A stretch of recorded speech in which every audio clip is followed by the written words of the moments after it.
Hello, so to start this WoW Classic test, I'm going to be using setting 3, which is nicknamed Classic in the game itself. In this test, you'll be able to see that setting 3 is quite easy to run.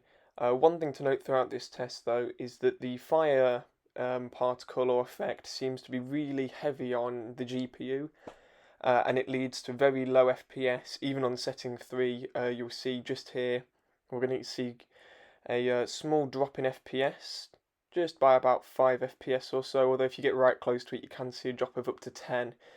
I'd say that's probably the most intense test you'll see in terms of just running around in a town. However, that's probably going to be representative of what quite a large battle might look like. As you're so close to it, it renders it in quite a high definition.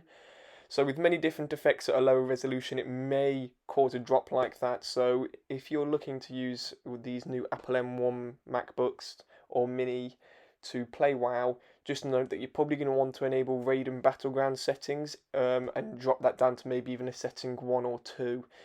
Please note though that I am running at native resolution, and you would very definitely get better FPS if you drop down the resolution.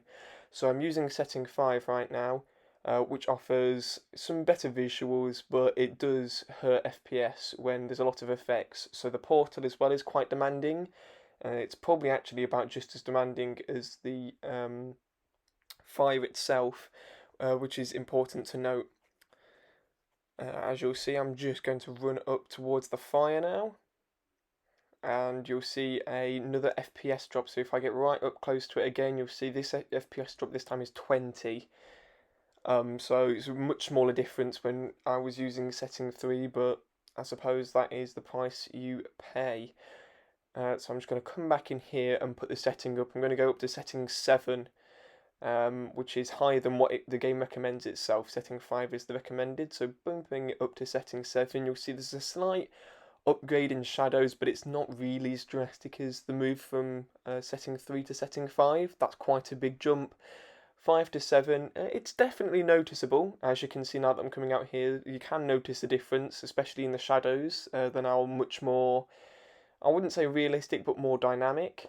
I'm just going to run inside the bank here. Gives a good test of just having people scattered across the screen, as does here. I pan the camera purposely through as many people as possible, so any effects that they have on their gear will make the FPS hopefully drop further, in order just to show what an extreme test could look like. And yet again, I'm just going to walk up to this fire and get really close to it, and as you can see, the drop really was only down to 40 again. In terms of the performance of the fire effects, it doesn't seem to hit as hard, but in general, this setting 5 to 7 seems to mostly be in the shadows, so the more people you have around, the worse the effect.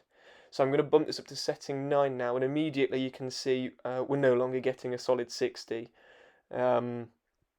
It's not really to be expected, though. Setting 9 is quite a high setting for a laptop such as this. Realistically, you're going to need something quite a lot more powerful. So as I'm running down here with all these people on the screen, seeing a drop down to about 50, drop slightly further to 47, and then coming in here you can see it normalizes in the low 50s.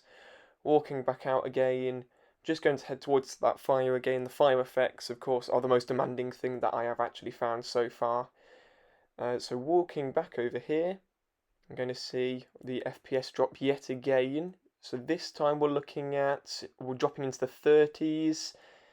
So barely maintaining 30 FPS right there. So absolutely not something you want to be using in a raid or a battleground. The FPS drop in a big fight would drop very noticeably, unlike the other ones.